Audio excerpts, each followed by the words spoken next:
How to add or edit your business description on Wix. Log into your Wix account and select the website you want to edit. This will take you to the dashboard for that specific site. On the left-hand side of the dashboard, you'll see a menu. Scroll down and click on Settings. This is where you can manage various aspects of your website, including your business information. Within the Settings section, look for Business Info and click on it.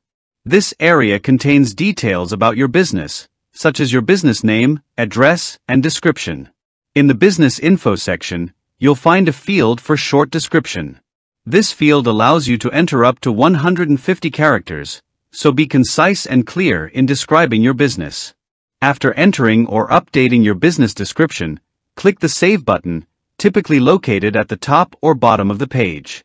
This ensures your changes are applied.